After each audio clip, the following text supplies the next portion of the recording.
behind me at these orange paint marks, ODOT has marked out the route that driver clearly took when he sped through this intersection, going very fast, crashing into this box, taking it out with him, and then ending up right down there in that ditch. Just about an hour ago, I could see the mountains through that plume of smoke. I can no longer see anything. It also got extremely close to this building, just a couple feet away, and if you look at this siding, you can see it has been warped by heat. Now, 5 years later, they say that number has jumped to 58. And while that might sound like a bad thing, Ashland police say that's actually exactly what they want. This kitchen has been around since the late 1950s, and it really hasn't changed much since then. In order to get it up to code, it needs stainless steel counters, a brand new oven, and a brand new refrigerator, just to name a few things. Now, if you look over my shoulder, and we're going to zoom for you, you can see what we can see from here. You can see that caution tape through those trees. We're told that is the area where that man's body was found. If you take a look behind me, you can see things really aren't too bad right now. Cars are getting through here really with no problem. Visitors will need to push this button, say their name and why they're here, and that's when staff members on the inside of the building will decide whether or not to unlock these doors. Take a look at this wall of snow. You can see this is easily a foot. If you see someone out in the river who looks like they need help, all you'll have to do is pull the tab, open the lid, and inside you'll find the life-saving ring attached to 100 feet of rope. This is the front of the store. They've actually makeshifted this door about a couple hours ago. That was not there. This was a gaping hole. Right here, we're getting a look at some of the devastation from this fire. I'm just going to step out of the frame for you, give you a look. This is a structure out here on Oregon Road.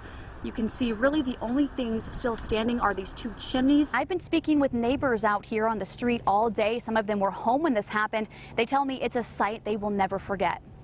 I've seen house fires before, lots of them in my time, but nothing quite like that. And you probably saw it too, or at least this part. But for the people on Beaumont Circle, it was real, and it was too close for comfort. A whole wall of fire. Was just unlike anything I've ever seen. Christine Bagley says she looked out her window for a quick second, turned her head and saw this. There were no fire trucks yet. People weren't out on the street yet, but people started coming out on the street and started calling 911. No hesitation, she grabbed her cats and left. A lot of smoke was coming our way and we panicked, so it was our first instinct. Tony Robotham lives just 2 houses over. She now has burn marks coming through her garage roof and a broken fence from firefighters putting water on her house, not far from the flames. We just had to go. Down the street where they waited for several hours, hoping for the best.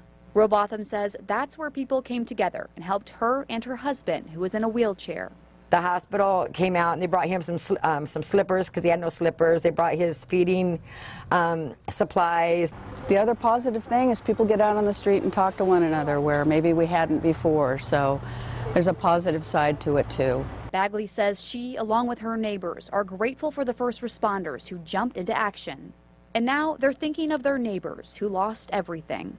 What an experience, you know, but again, the most important thing is that all the people here are okay.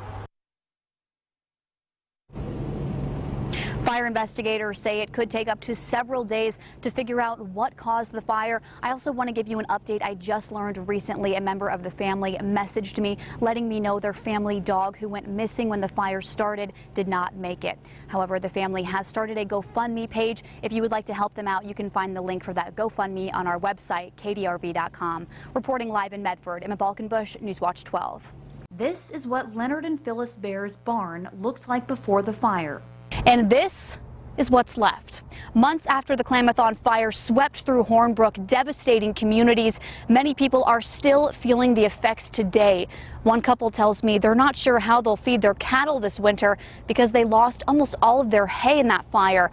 However, they're finding new hope in an Ashland woman who refuses to stand by without helping. You had no idea which way it was going that morning. The Bears are looking back on a day that changed their life and their livelihood. July 5th, when the Klamathon fire broke out and headed straight for their home. You could tell it was going to be a bad deal, and sure enough, it took out everything in its path.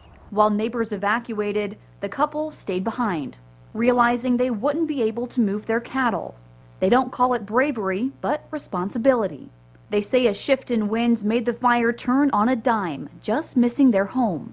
But an ember was all it took to put their barn and all their hay up in flames. It was built in the 1850s, had a big floor in it. It was absolutely fantastic. Before today, this winter was looking bleak, but Jana Toney isn't standing for it. She's organizing a hay drive for October 6th. Any amount of help they can get is a big help. She was bringing the town fresh water when she saw the giant need. They had so much of their fields destroyed, their hay storage destroyed, their fence lines destroyed. She's ready to help and hopes others are too. If you can, bring hay and fence posts to the R Ranch headquarters October 6th from 7 to 5. It'll go right to people like the Bears. After the fire has been put out and the firemen have gone, that doesn't mean that the need is gone. In Hornbrook, Emma Balkenbush, NewsWatch 12.